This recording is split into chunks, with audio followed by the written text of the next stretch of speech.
Good morning, class. How are we all?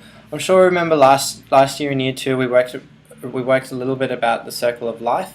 That was purposely done to introduce you as we head into year 3 about some of the more detailed aspects of the circle of life for animals.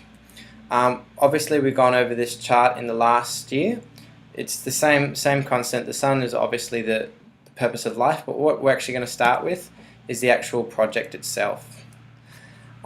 Your mission is to collect photos that represent your circle of life in your local community.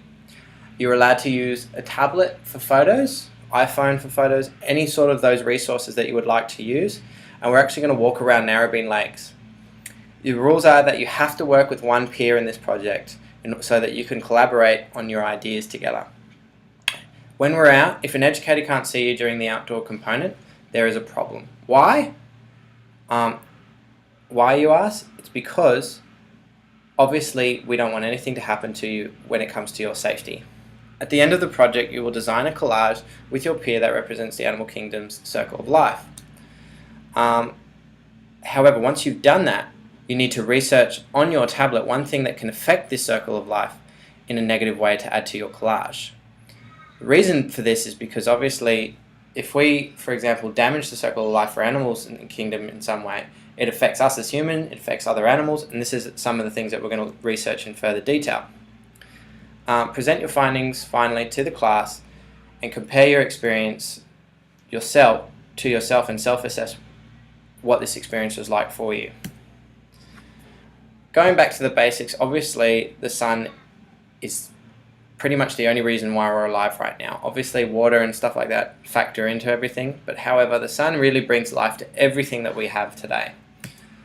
Plants are a huge asset to both humans and animals, but since we're focusing on animals, we're going to be specifically focusing on bugs.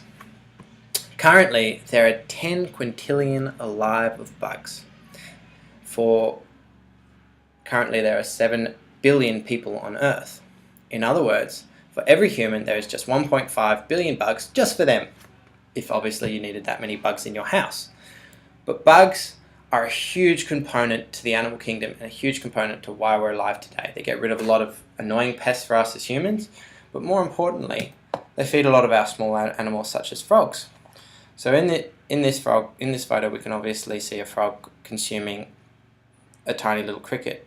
Now obviously we can't have just crickets always all over the place. We need a predator. So we have small animals that consume these predators.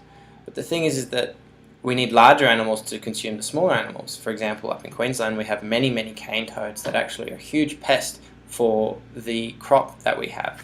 That's why we have larger animals, larger predators such as pelicans, other birds, snakes, lions if you're in Africa, for example, because obviously last year we looked at the Lion King for a little bit.